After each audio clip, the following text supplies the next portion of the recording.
Alrighty, welcome back to Shut Up and Ball NBA edition. As per usual, I am joined by Mr. John Harris. How are you this fine weekend, John? I'm doing all right. Nothing crazy going on. Just a pretty chill weekend. Cool, cool, cool. And some pretty chill topics we have today. Let me start with the blank, and then we'll go here. So, as some may have already seen, but first thing we go over, an LA Clippers. Probably one of the not perennial, but one of the favorites for this weekend to win, or not weekend of this season to win the NBA title. Obviously, they have number two, PG, and a pretty good supporting cast. Went through a coaching change, a big, kind of big one. Let go of Doc Rivers, brought in Ty Lue, and I don't have my phone. But anyway, I know they're at the top of the West this season. Haven't been. I don't think they're still the first seed, but still obviously a major contender. So I'll throw it to you, John.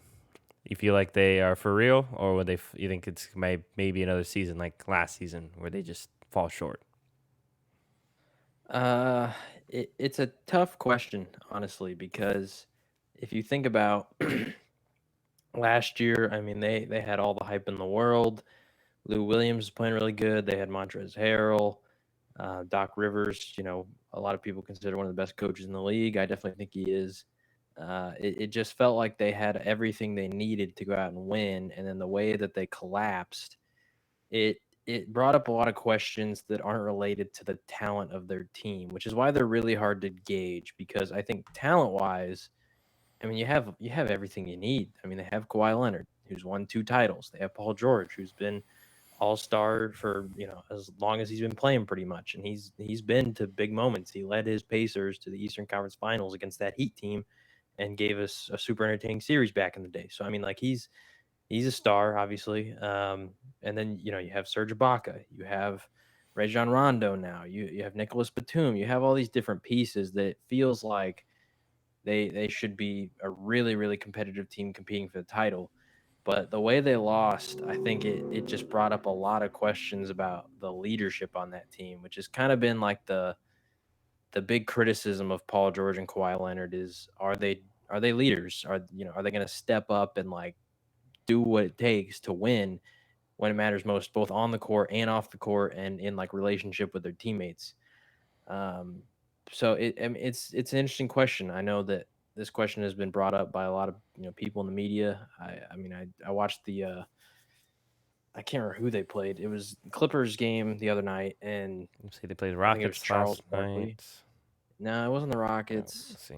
They It played the was somebody Suns good. on The Thursday. Suns. Yeah, it was the Clippers Suns game. And the Clippers, I mean, they won that game in pretty convincing fashion. They pulled away late, kept their lead. It was a good game for them. Paul George, every time they play the Suns, he balls out for some reason. But yeah, Charles Barkley was asked this question after that game, and he said that they're pretenders. And the only reason he gave was they had to bring in Rajon Rondo, who is renowned as a leader in the league, because Kawhi and Paul George are not going to step up and be those leaders. And to him, you have to have that to win a championship. So I don't know. It's a weird question, especially with the way the West is shaping up this year. I mean, the Suns are really competitive. Obviously, the Jazz are doing really well. The Lakers are still there, although they're dealing with some injuries. So we'll see how they fare.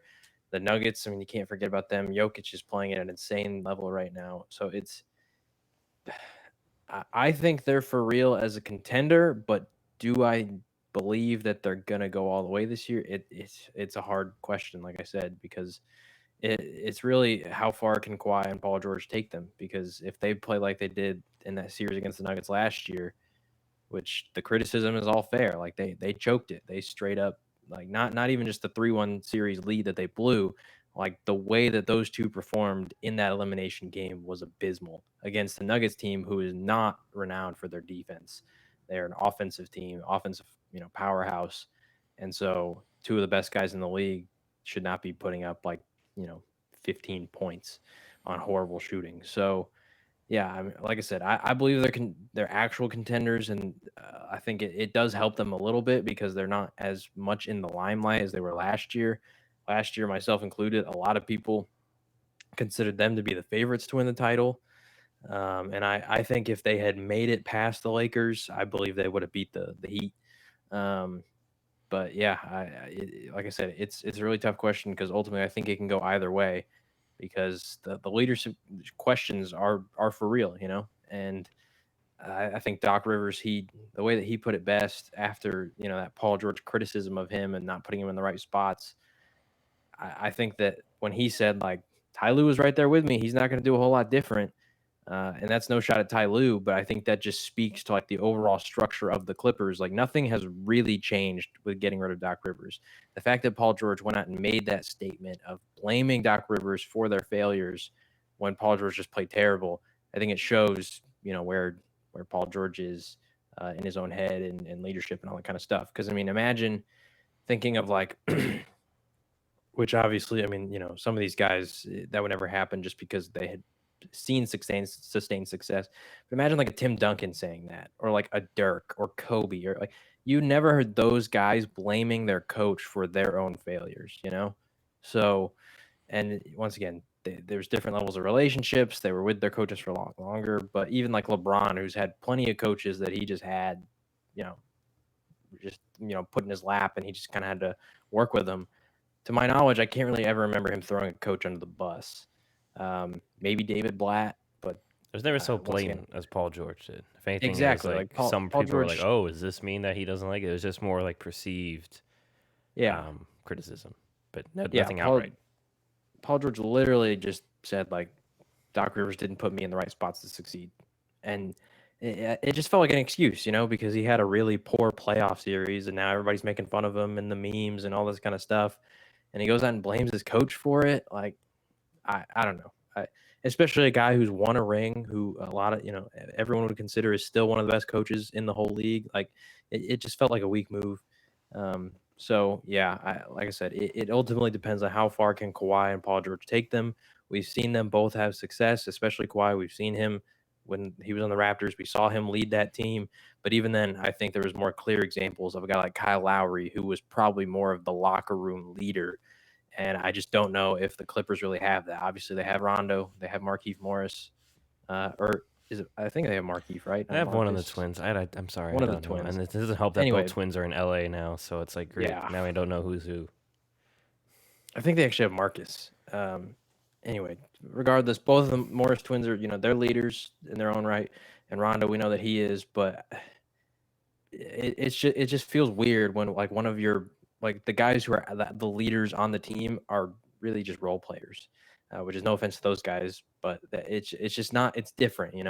It's like if a Super Bowl winning team, the leader was their tight end, or like their The fullback, left guard. as opposed their left guard, and then their quarterback is like super quiet and just doesn't really talk. I don't know. It's just a weird situation. Yeah. I don't really have much to add. I mean, I will say, like, I think one thing to consider is like, just looking at this team, is it better than they were last year? And I don't think I can definitively say that they're better than they were last year this year. You know, and I could feel Yeah. as opposed to that, like a lot of the teams, I feel like the Jazz have gotten better as opposed to last year.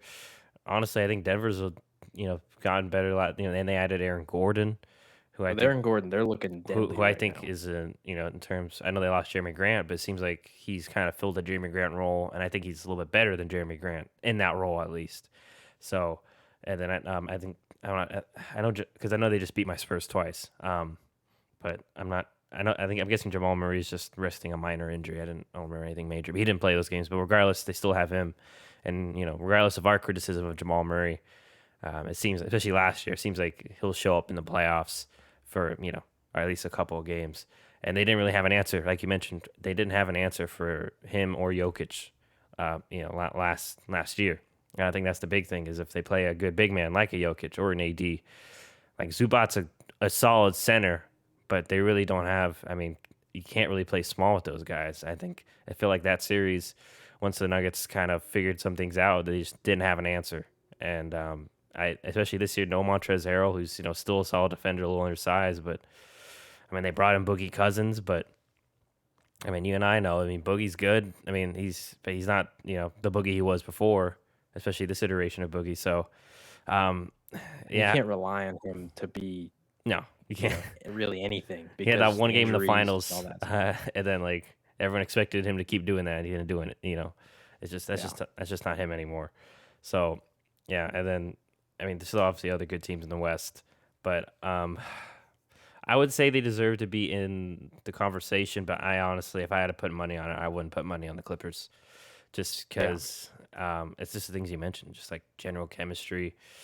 I know they brought in Rondo, but they brought in Rondo like what towards the end of the season, So it's only so much time to do with, and then I'm pretty sure PG and number two they're still resting on and off, so hard to gain that chemistry night in and night out. I know you'll get some of it playing in some games, but still, it seems like they may be running the show as opposed to like last year when it seemed like Doc was trying to find a balance between letting them get their rest and do what they want, but still trying to be hard on them. So, but once again, we don't know what really if Ty Lue's change anything up. But yeah, I would consider the Clippers to be pretenders, and that's not because I don't like number two. I respect his game, but I just it's just so reliant on those two. Not that the other guys aren't bad, but they're just role players. Batum's older, and so And um, I'll add this too. I've heard a lot of people with like the Rondo trade, they're bringing up, well, like, oh, Rondo is now enabling those guys to focus on scoring because that's who they are. They're scorers. Rondo can be, the guy who facilitates. And Charles Barkley, when he was asked this question, he brought up a great point. He was like, I mean, I hear that, but Rondo, he's the guy who's going to play like 15, 20 minutes. Like he's coming off the bench. And even if he starts, I mean, and Rondo's one of my favorite players. So don't think that this is me disrespecting Rondo. I love Rajon Rondo, but he's not at that point in his career anymore. Even with the Lakers, he worked because they had LeBron. They had all these other guys, and he could rotate in the guard rotation with Caruso, with Kentavious Caldwell-Pope, with all these other guys. And so Danny Green, it wasn't just him. And when he did come on the court, he could then utilize his passing skills and create shots for others.